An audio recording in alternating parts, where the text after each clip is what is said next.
Football খেলবেন, ঠিক আছে, যখন এটাতে টাকার হারজিত হবে তখন এটা জুয়া, তখন এটা হারাম। যখন আপনি ফুটবল খেলতে গিয়ে নামাজ ছেড়ে দিবেন তখন এটা হারাম। যখন আপনি হাঁটুর উপরে কাপড় পরবেন, ল্যাংটা হয়ে বেরাবেন, তখন এটা হারাম। আজকে লজ্জা কোথায় রাখি?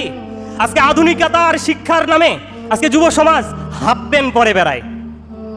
হাফ প্যান্ট না, এটা উলঙ্গ হয়ে বেড়ানো। আমার মনে হয় এদের বাবা মা আছে কিনা সন্দেহ আছে, কারণ বাবা মা থাকলে তো শিষ্টাচার, ভদ্রতা, নম্রতা, বিনয় শিক্ষা দেওয়ার কথা।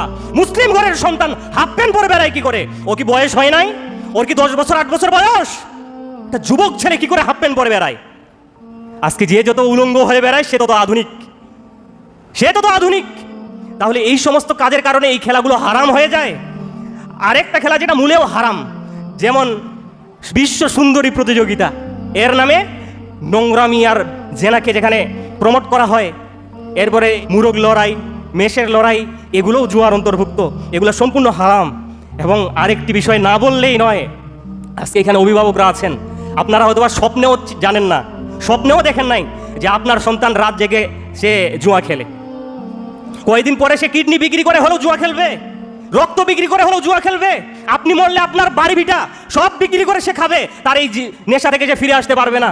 এখন যদি আপনি সচেতন না হন, তারা টাকা ভরে গেমস খেলে, জুয়া খেলে, প্রত্যেকের মোবাইলে জুয়া, প্রত্যেকের মোবাইলে জেনা করার জন্য আর পতিতালয়ে যাওয়া লাগে না, ফোন সেক্স চলে, যত রকমের নোংরামি সব ফোনেই চলে, মোবাইলেই চলে। বাবা হয় আপনি, আপনার সন্তানের মোবাইল কয়দিন চেক করেছেন?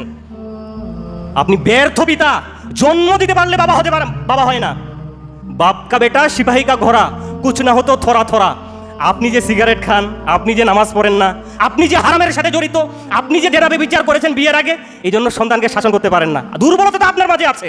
আজকে আপনি আদর্শ বাবা হতেন, আপনি সুন্নাহর আলোকে জীবন পরিচালনা করতেন, সন্তানের প্রতি অবশ্যই আপনি সজাগ দৃষ্টি রাখতেন, কিন্তু দুর্বলতা নিজের মাঝে।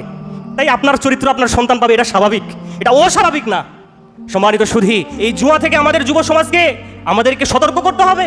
মদ আর জুয়ায় পুরো সমাজ ছেয়ে গেছে।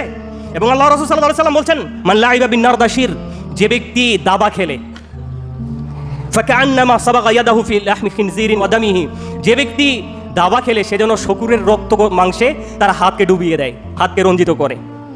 এবং এই হাদিসটি সহিহ মুসলিমে উল্লেখ রয়েছে, এবং সহিহ মুসনাদে আহমদের হাদিস। আল্লাহ রাসূল বলছেন, মান লাইবা বিন নারদি ফাকাদ আসাল্লাহু ওয়া রাসূলাহু, যে ব্যক্তি দাবা খেলে সে যেন আল্লাহ এবং তার রাসূলের অবাধ্য হয়, নাফরমানি করে।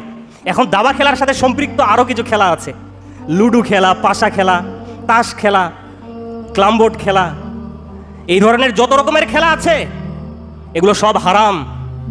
কারণ এগুলোতে প্রথমত কোনো শরীর চর্চা হয় না, সময় নষ্ট হয়, নামাজের